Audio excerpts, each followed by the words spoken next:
Welcome back to the channel, YouTube. Let me talk to you. So I just got finished watching Kingdom of the Planet of the Apes, and I have to say I'm a little bit conflicted on my enjoyment of the film. Now, the first 25 minutes of this film were absolutely epic. It started out strong. There was not any wasted scenes. Everything that happened had a purpose, and it moved the story forward. Now, once you hit that 45-minute mark for the film, in my opinion, that's where it started to die down for me, where I got a little bit bored, maybe lost a little bit of interest, but I feel like it suffered from a little bit of identity crisis. I would have been perfectly fine with the film just being about the apes and getting the story that I feel like they were trying to tell, because they were trying to essentially jumpstart the franchise in a different direction. But there were some things that they wanted to touch on that wasted more time than it needed. And when the payoff happened, I was a little bit out of it. And the film suffered slightly because of just those decision makings that were not as clear and concise as they needed to be. I want to keep this as spoiler free as possible, but of course, you know, Caesar's gone, he's dead. And the story that they're trying to tell still just feels like it doesn't make any sense with how they portray one side of the apes versus the other. One side knew of Caesar, the other side didn't. Why would the side of, I guess, for the sake of the review, we can talk good versus bad. Why was the, I guess, good side of the apes lacking knowledge of Caesar and things like that, whereas the bad side wasn't? Now, I would also say the bad side was essentially a fringe group of apes that took the name of Caesar and ran with it in their own, I guess, in their own right, which served the purpose for the story, but it didn't really do anything for the overall narrative. Now, one of the best characters to me was Proximus.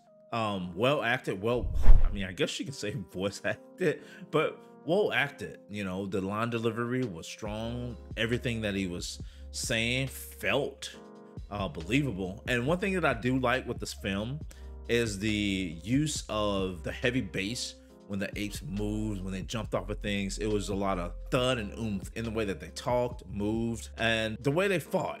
There was just something about the use of that heavy bass to convey just their size, their stature, their nature. And I really thought that was a slight element that really got me engrossed in the story. But again, there was some things that I felt were missing, that we didn't get the context. And yes, they're probably setting up some things for future films in this franchise, but this film suffered because of that. Again, I would have been perfectly fine with this just being a story about the two factions of apes, but we had to get the introduction of May and her character and her driving factors and her motivations. It wasn't enough to warrant 45 minutes of the story being utilized for her drive, her factor, her introduction.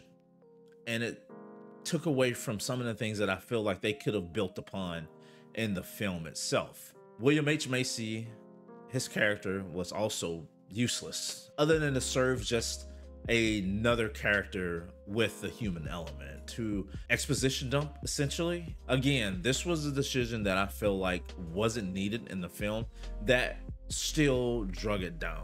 Overall, I would say this is probably at the bottom of the list for me as far as the new ape films. Dawn of the Planet of Apes is probably my favorite, followed by War, and then Rise, and then of course this one's at the bottom of the list for me. If I had to put a score, which I will and do, I would say it was a solid 75, maybe borderline 80. I just didn't care for some of the narrative decision making.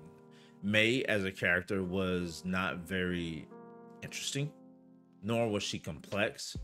Noah as a character was okay, got a little bit better towards the end, had some solid motivations, but again, not a very complex character. And maybe we'll get some of the complexity in future films, but nothing to write home about. And again, Proximus was probably the most interesting character in the film.